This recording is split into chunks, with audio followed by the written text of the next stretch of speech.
Rusia ancam Perang Dunia III jika pasukan NATO masuk Ukraina. Putin bombardir Ukraina. NATO kerahkan jet tempur, Trump Zelensky gelar pertemuan panas.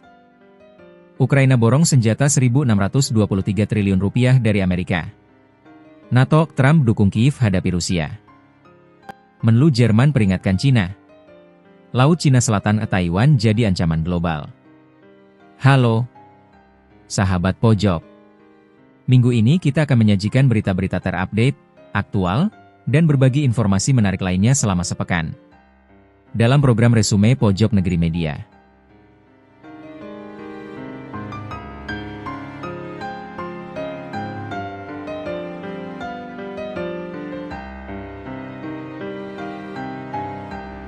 Rusia menegaskan penolakan keras terhadap kehadiran pasukan NATO di Ukraina, memperingatkan risiko Perang Dunia III. Inggris dituding memperkeruh situasi, sementara banyak negara Eropa menolak ide pengerahan pasukan. Hari ini kita akan membahas isu panas dari kancah geopolitik global.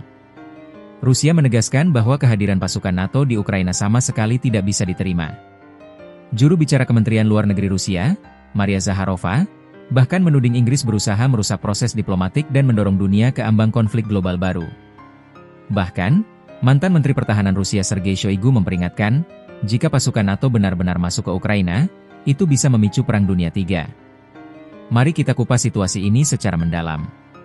Pernyataan tegas Rusia ini muncul setelah ada wacana dari Inggris tentang kemungkinan pengerahan misi militer Barat ke Ukraina. Padahal, saat ini sedang ada proses diplomatik yang digagas oleh Washington dan Moskow untuk mencari solusi damai. Di sisi lain, Ukraina bersikeras meminta jaminan keamanan mirip pertahanan kolektif NATO sebagai salah satu prasyarat perdamaian abadi dengan Rusia. Namun, Rusia maupun Amerika Serikat sama-sama menolak gagasan Ukraina masuk NATO. Zakharova pun menegaskan kembali posisi Moskow, kami dengan tegas menolak segala skenario yang mempertimbangkan kedatangan kontingen militer NATO di Ukraina. Hal menarik muncul dari utusan Presiden AS Donald Trump, Steve Witkoff. Ia mengatakan, meskipun Ukraina bukan anggota NATO, Amerika bisa saja menawarkan perlindungan mirip Pasal 5 NATO. Perlu diingat, Pasal 5 NATO menyatakan serangan terhadap satu anggota dianggap serangan terhadap semua anggota. Tawaran ini tentu membingungkan, karena secara resmi Ukraina bukan bagian aliansi itu. Tapi ini menunjukkan bahwa Amerika sedang mencari jalan tengah untuk mengamankan Ukraina tanpa harus memperluas keanggotaan NATO. Zakharova menuding Inggris bermain di balik layar. Menurutnya, London bertekad untuk terus meningkatkan tensi, mendorong NATO ke garis berbahaya, bahkan bisa menyeret dunia ke konflik global baru. Pernyataan ini jelas diarahkan ke inisiatif Inggris dan Prancis pada Maret lalu yang sempat mengusulkan pembentukan koalisi yang bersedia untuk mengirim pasukan darat dan udara ke Ukraina jika ada kesepakatan damai. Namun kenyataannya, banyak negara Eropa seperti Jerman, Italia, Spanyol, dan Polandia menolak ide itu.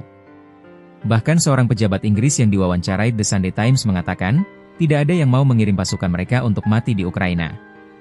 Peringatan paling keras datang dari Sergei Shoigu, mantan Menteri Pertahanan Rusia sekaligus Sekretaris Dewan Keamanan Nasional. Shoigu menegaskan, jika NATO mengirim pasukan tempur ke Ukraina, itu adalah garis merah mutlak bagi Moskow. Konsekuensinya bisa eskalasi besar-besaran hingga Perang Dunia III. Pernyataan ini bukan ancaman kosong, tapi lebih pada peringatan keras bahwa Rusia siap mengeskalasi jika merasa eksistensinya diganggu langsung oleh NATO. Sementara itu, Presiden Amerika Donald Trump mencoba meredam ketegangan. Dalam pertemuan dengan Zelensky dan para pemimpin Eropa di Gedung Putih, Trump mengklaim bahwa Putin sudah setuju pada opsi jaminan keamanan untuk Ukraina. Trump optimistis kesepakatan bisa dicapai untuk mencegah agresi di masa depan. Namun, detail jaminan ini masih belum jelas dan inilah yang membuat sekutu Eropa berhati-hati. Trump harus menyeimbangkan dua hal. 1. Meyakinkan Ukraina dan sekutu Eropa bahwa AS tetap memberikan perlindungan. 2. Menghindari benturan langsung dengan Rusia yang bisa berujung perang global. Situasi ini menunjukkan bahwa Ukraina terjebak di tengah. Mereka ingin jaminan keamanan, tapi jalan keanggotaan NATO ditutup. Rusia tetap keras. Bagi Moskow, kehadiran pasukan NATO sama saja dengan deklarasi perang. Eropa terbelah. Ada yang ingin mendukung Ukraina dengan kekuatan militer, tapi sebagian besar menolak mengirim pasukan karena takut konsekuensi besar. Artinya, jalan menuju perdamaian masih penuh rintangan dan risiko salah langkah. Jadi teman-teman, Rusia sudah menegaskan garis merahnya. Pasukan NATO di Ukraina tidak bisa diterima. Titik. Jika garis merah ini dilanggar, bahkan Shoigu memperingatkan dunia bisa tergelincir ke Perang Dunia III. Di sisi lain, Amerika Serikat dan Sekutu Eropa masih mencari format jaminan keamanan untuk Ukraina tanpa harus memicu perang global.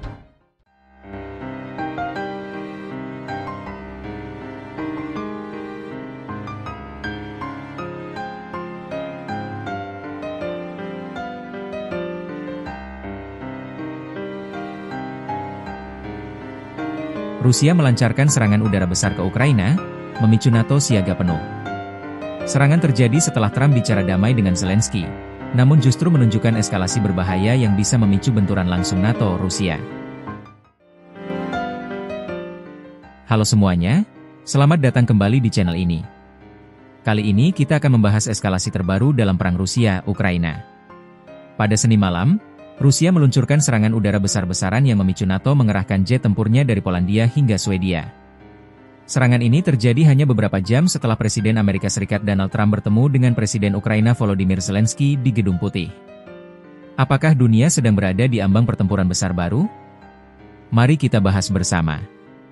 Menurut Angkatan Udara Ukraina, Rusia meluncurkan lebih dari 280 serangan udara dalam satu malam. 270 drone Shahed, 5 rudal balistik Iskander-M, dan 5 rudal jelajah KH-101. Ukraina mengklaim berhasil menembak jatuh 230 drone, 2 rudal balistik, dan 4 rudal jelajah. Namun, beberapa serangan tetap menghantam sasaran. Di Chernihiv, seorang pria 45 tahun tewas akibat serangan drone. Di Kharkiv, 2 orang dewasa dan 2 anak terluka karena rumah mereka dihantam rudal. Infrastruktur energi di Poltava ikut hancur, membuat 1.500 orang kehilangan listrik. Serangan Rusia langsung memicu reaksi cepat dari NATO. Polandia mengaktifkan prosedur darurat untuk memastikan keamanan wilayah udaranya. Jet tempur Polandia lepas landas, Angkatan Udara Swedia juga mengerahkan jet Gripen dari Polandia, sistem pertahanan udara berbasis darat dan radar mencapai level siaga tertinggi. Meski akhirnya tidak ada pelanggaran wilayah udara Polandia, langkah ini menunjukkan betapa seriusnya NATO dalam menghadapi ancaman dari Rusia. Menariknya, serangan besar Rusia ini terjadi hanya beberapa jam setelah pertemuan penting di Gedung Putih. Presiden Amerika Donald Trump bertemu dengan Zelensky dan para pemimpin Eropa. Trump bahkan mengumumkan bahwa dirinya sudah berbicara langsung dengan Presiden Vladimir Putin. Trump mengklaim sedang mengatur pertemuan antara Putin dan Zelensky, bahkan berencana menghadirkan dirinya sendiri dalam pertemuan trilateral. Namun, di saat Trump bicara soal damai, Putin justru menunjukkan kekuatan militernya di Ukraina. Wali kota Kremenchuk, Vitaly Maletsky, mengecam serangan Rusia ini. Ia menyebut, tepat saat Putin meyakinkan Trump bahwa ia ingin perdamaian, pasukan Rusia malah melancarkan serangan besar-besaran. Komentar ini mempertegas narasi bahwa Moskow tidak sungguh-sungguh mencari jalan damai. Mengapa Rusia melancarkan serangan sebesar ini? Ada beberapa kemungkinan analisis. 1. Uji NATO dan Trump. Rusia ingin mengukur reaksi Barat setelah Trump mencoba memposisikan diri sebagai mediator. 2. Tekanan ke Zelensky dengan menunjukkan kekuatan militer, Rusia ingin memaksa Ukraina masuk ke meja perundingan dengan posisi lemah. 3. Pesan politik ke dalam negeri, Putin menunjukkan pada rakyat Rusia bahwa ia masih mengendalikan situasi, bahkan ketika tekanan internasional makin kuat. Meskipun serangan Rusia tidak melanggar wilayah udara Polandia, situasi ini sangat berbahaya. Satu rudal yang meleset atau satu drone yang jatuh di Polandia bisa memicu pasal 5 NATO. Serangan ke satu anggota dianggap serangan ke semua anggota. Inilah yang membuat pengerahan jet tempur Polandia dan Swedia jadi langkah krusial untuk pencegahan, sekaligus sinyal peringatan ke Moskow. Trump kini berada di posisi sulit. Di satu sisi, ia ingin tampil sebagai tokoh perdamaian yang mampu mempertemukan Putin dan Zelensky. Tapi di sisi lain, Rusia justru mempermalukan upaya itu dengan meluncurkan serangan masif hanya beberapa jam setelah pertemuan di Gedung Putih. Apakah ini tanda bahwa Putin sengaja menantang Trump? Atau justru taktik negosiasi ala Rusia? Bagi negara-negara Eropa Timur, terutama Polandia, situasi ini adalah alarm bahaya. Mereka sadar bahwa perang bisa meluber ke wilayah mereka kapan saja. Maka, kesiapan NATO dan solidaritas Eropa jadi kunci agar konflik tidak meluas keluar Ukraina. Jadi, serangan besar Rusia ke Ukraina kali ini bukan sekadar serangan militer, tapi juga pesan politik. NATO sudah menunjukkan kesiagaannya, sementara Trump mencoba memposisikan diri sebagai mediator. Pertanyaannya, apakah dunia akan melihat jalan menuju damai, atau justru eskalasi menuju konflik yang lebih luas?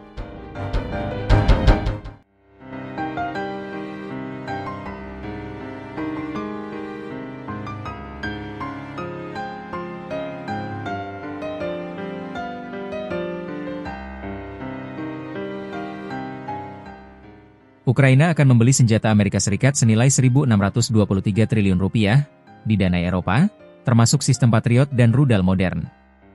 Langkah ini jadi sinyal kuat bahwa Barat tetap kompak mendukung Kiev, sekaligus persiapan menghadapi perang jangka panjang. Halo semuanya, selamat datang kembali di channel ini.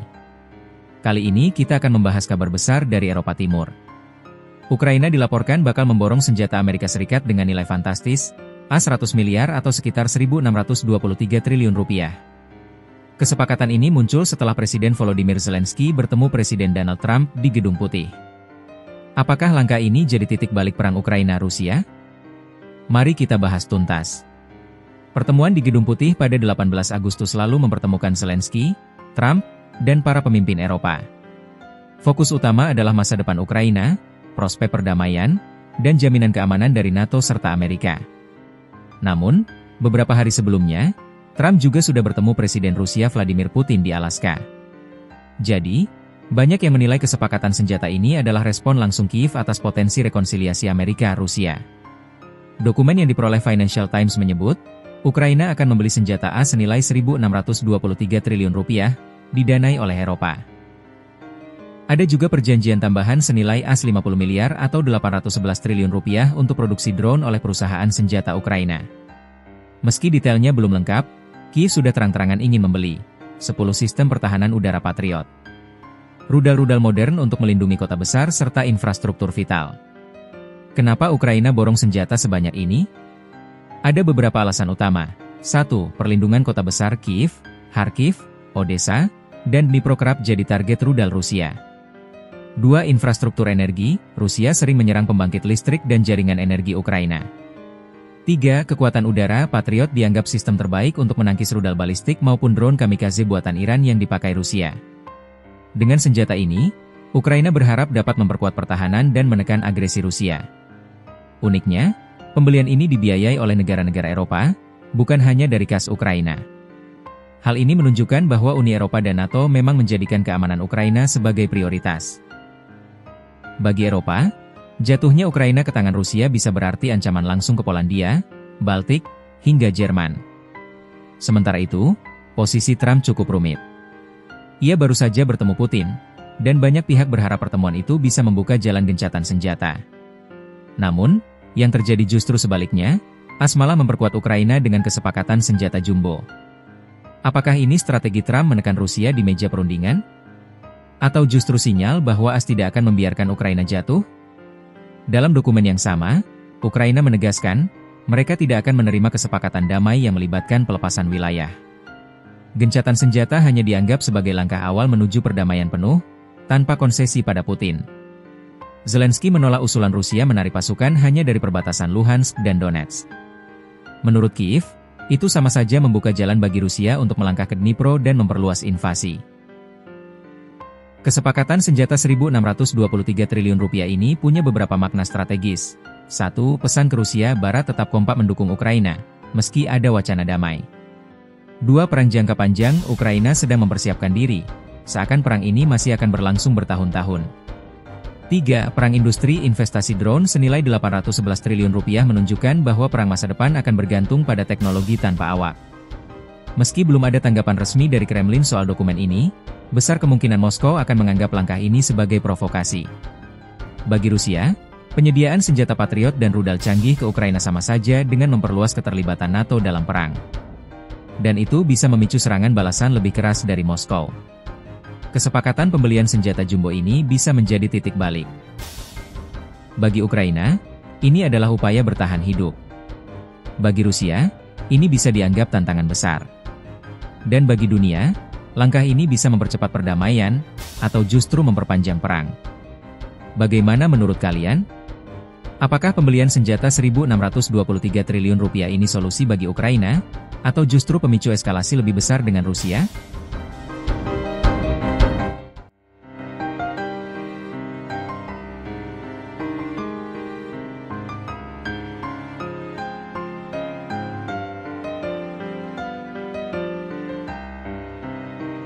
Menlu Jerman Johann Wadephul menegaskan agresivitas Cina di Laut Cina Selatan dan Selat Taiwan bukan hanya masalah Asia, tapi ancaman global yang bisa langsung memukul Eropa. Jalur perdagangan vital dan stabilitas ekonomi dunia dipertaruhkan. Cina pun mengecam keras pernyataan ini, membuat ketegangan diplomatik Jerman-Cina semakin panas. Halo semua, selamat datang kembali di channel ini. Hari ini kita akan membahas isu geopolitik yang panas.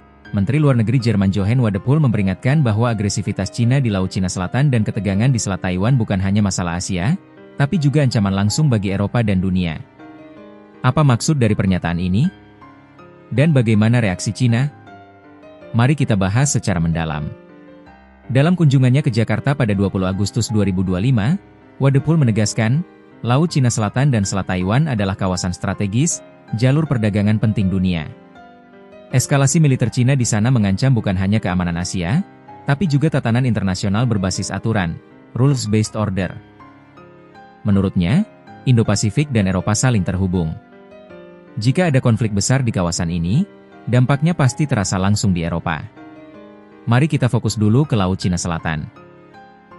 Cina mengklaim hampir seluruh wilayah laut itu dengan peta Nine Dash Line, padahal banyak yang masuk ke zona ekonomi eksklusif, Z, negara lain, Vietnam, Filipina, Malaysia, Brunei, hingga Indonesia. Beijing semakin berani, membuat pulau buatan dan pangkalan militer. Mengirim kapal perang dan penjaga pantai untuk mengusir kapal asing. Menolak putusan arbitrase internasional tahun 2016 yang memenangkan Filipina. Bagi Eropa, konflik di Laut Cina Selatan berarti ancaman terhadap jalur perdagangan laut. Sekitar 40% perdagangan maritim global melewati perairan ini, termasuk pasokan energi ke Jepang, Korea, dan bahkan Eropa. Selain Laut Cina Selatan, Selat Taiwan juga jadi sorotan. Cina kerap menggelar latihan militer besar-besaran, pengerahan kapal perang, jet tempur, hingga blokade simulasi di sekitar Taiwan. Cina tidak pernah menguasai Taiwan, namun selalu menegaskan pulau itu sebagai bagian dari wilayahnya. Bagi Beijing, penyatuan Taiwan adalah misi sejarah yang bisa dilakukan dengan kekuatan militer. Bagi dunia, perang di Taiwan bisa lebih berbahaya dibanding konflik Ukraina. Karena, satu Taiwan adalah pusat industri semikonduktor dunia, TSMC. 2. Selat Taiwan adalah jalur vital perdagangan global. 3. Jika konflik pecah, AS dan sekutu NATO kemungkinan ikut turun tangan. Kenapa Jerman merasa langsung terancam? Pertama, ekonomi Eropa sangat bergantung pada perdagangan Asia. Jalur Laut Cina Selatan menjadi rute vital bagi barang-barang ekspor-impor Eropa. Kedua, Jerman memiliki kapal perang yang pernah ikut patroli bersama sekutu di Indo-Pasifik. Ketiga, sebagai motor Uni Eropa, Jerman khawatir jika konflik pecah, stabilitas global hancur, inflasi melonjak, energi dan teknologi terganggu. Jadi jelas, konflik di Asia akan punya dampak besar di Berlin, Paris, hingga Brussels. Bagaimana tanggapan Beijing? Cina langsung mengecam keras. Pada 18 Agustus, Kementerian Luar Negeri Cina memperingatkan Jerman untuk tidak memicu konfrontasi. Beijing menilai pernyataan Wadephul sebagai bentuk intervensi asing yang bisa memperburuk ketegangan di Asia. Sehari sebelumnya, Wadephul bahkan sudah menuduh Cina semakin menegaskan supremasi regional dan mempertanyakan komitmennya pada hukum internasional. Tak heran, pernyataan ini membuat hubungan diplomatik Jerman-Cina semakin panas. Mari kita analisis. 1. Eropa mulai mengalihkan perhatian ke Indo-Pasifik. Setelah lama fokus pada Ukraina-Rusia, kini mereka sadar Asia juga punya risiko besar. 2. Cina dipandang sebagai tantangan global. Bukan hanya untuk Asia, tapi juga Barat. 3. Indonesia dan Asia Tenggara jadi medan penting. Tak heran Wadephul menyampaikan pesan ini di Jakarta, mengingat ASEAN berada tepat di jantung Laut Cina Selatan. Apa artinya bagi geopolitik global? Jika Eropa ikut terlibat, konflik di Asia tidak lagi sebatas regional, melainkan global konflik. NATO bisa saja memperluas peran mereka ke Indo-Pasifik, mendukung AS dan Jepang. Cina tentu tidak akan tinggal diam, bisa memperkuat aliansinya dengan Rusia, Iran, bahkan Korea Utara. Dengan kata lain, ketegangan di Laut Cina Selatan dan Selat Taiwan bisa menjadi pemicu perang dingin baru antara Barat dan Timur. Pernyataan Menlu Jerman Johann Wadephul jelas menegaskan bahwa konflik di Asia bukan hanya urusan Asia, tapi juga masalah global. Agresivitas Cina di Laut Cina Selatan dan Selat Taiwan kini menjadi perhatian serius Eropa. Apakah ini akan membuat hubungan Jerman-Cina semakin memburuk? Dan apakah langkah ini justru mempercepat pembentukan blok baru antara Barat dan Timur? Tulis pendapat kalian di kolom komentar. Jangan lupa like, subscribe agar tidak ketinggalan update terbaru seputar geopolitik dunia.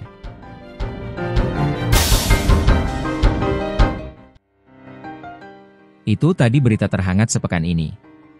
Nantikan berita lainnya di web kami, di pojoknegeri.com, dan di channel YouTube, Pojok Negeri Media. Jangan lupa untuk komen, like dan subscribe channel kami. Kami undur diri, sampai jumpa di resume pekan depan.